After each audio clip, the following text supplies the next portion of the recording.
अस्सलाम वालेकुम व्यूवर्स, कैसे हैं आप सब। उम्मीद करती हूँ आप सब ठीक ठाक होंगे। अल्हम्दुलिल्लाह मैं भी ठीक हूँ। करेले तो सब लोग ही बना लेते हैं, लेकिन मसला ये होता है कि लोगों का इशू ये होता है कि इसकी कड़वाहट रह जाती है। इसकी कड़वाहट को कैसे ख़त्म करेंगे, कैसे कम करेंगे कि टेस्टी मज़ेदार से करेले बनाएंगे आज हम। तो फुल रेसिपी मेरी देखिएगा तो आपको पता चलेगा कि हम किस तरह इसकी कड़वाहट को भी ख़त्म करेंगे और टेस्टी सी भी डिश बनाएंगे कि सभी खाएंगे। जो नहीं कि खाना पसंद करते ना करेले, इस वजह से कि ये जी कड़वे होते हैं, तो वो भी खाएंगे। तो मेरे साथ फुल वीडियो देखिएगा। चले आए शुरू करते हैं। सबसे पहले ले लेंगे हम करेले। मैंने तकरीबन ½ किलो जो है करेले ले लिए हैं। इनको अच्छी तरह से धो लेंगे।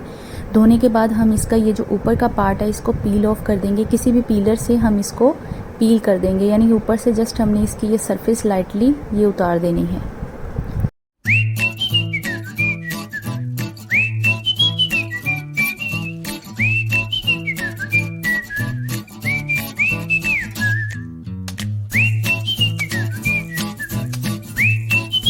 तमाम करेलों को पील ऑफ करने के बाद साइड से ये जो हैं इसके डंडल से ये काट देंगे और इसको सेंटर से कट कर लेंगे। और सेंटर से कट करने के बाद हम इसके अंदर के जो बीज हैं, इसके अंदर वो सीड्स जो हैं इसके, उन सबको हम रिमूव कर देंगे।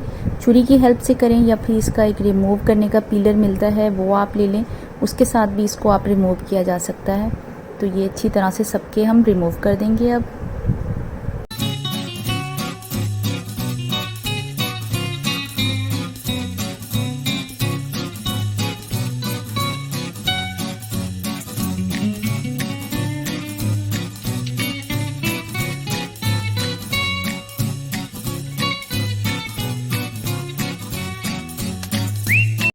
जब हमने सीड्स को रिमूव कर दिया तो अब हम इसको ऐसे बारीक बारीक टुकड़ों में कट कर लेंगे। सेंटर से तो हमने हाफ़ किया हुआ था, अब हम इसको ऐसे बारीक बारीक कट कर लेंगे। आप इसकी विड्थ देख लीजिएगा कि हमने ज़्यादा नहीं रखनी, बिल्कुल पतली सी रखनी है। इस तरह मैं ये सारे जितने भी हैं इनको इसी तरह कट कर लूँगी।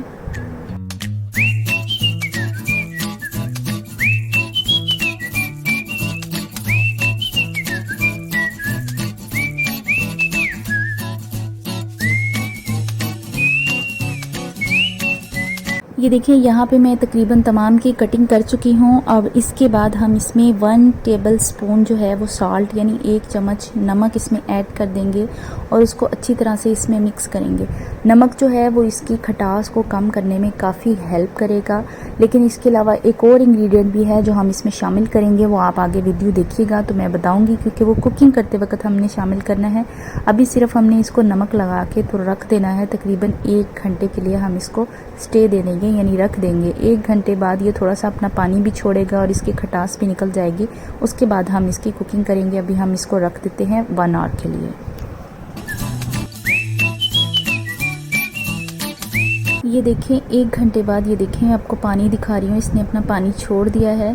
अब हम इसको और मज़ीद इसमें पानी डाल के इसको अच्छी तरह से वॉश कर लेंगे, ताकि एक्स्ट्रा जितना भी सॉल्ट इसके ऊपर लगा है वो सारा रिमूव हो जाए।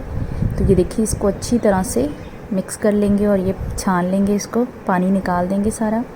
और अब चलते हैं, पैन ले लेंगे। अब हम कुकिंग करेंगे इसकी। स्टोव के ऊपर हमने चूल्हे के ऊपर रख दिया है पैन, और 2 बड़े चम्मच इसमें कुकिंग ऑयल के इसमें जाएंगे, क्योंकि हमने इसको फ्राई करना है तो ऑयल थोड़ा ज़्यादा इसमें यूज़ होगा। बाद में हम ऑयल जो है वो निकाल के किसी और मकसद के लिए यूज़ भी कर सकते हैं अगर आपको ज़्यादा लग रहा हो, लेकिन ये काफ़ी है इसके लिए, क्योंकि हमने इसको फ्राई करना है।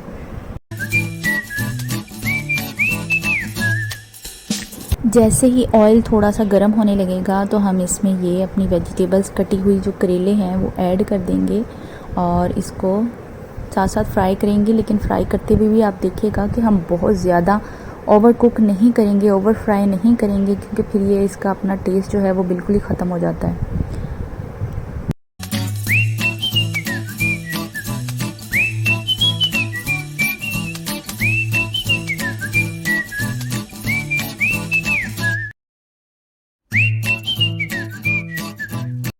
जब तक ये फ्राई होता रहेगा साथ साथ हम प्याज़ों की कटिंग कर लेंगे। यहाँ पे मैंने तकरीबन 4 से 5 बड़े दरमियाने साइज़ के जो हैं वो प्याज ले लिए हैं। इनकी इस तरह हम कटिंग करेंगे, यानी कि लंबे लंबे ये जो है ना गुच्छेदार, हम इसको इस तरह से कटिंग कर लेंगे।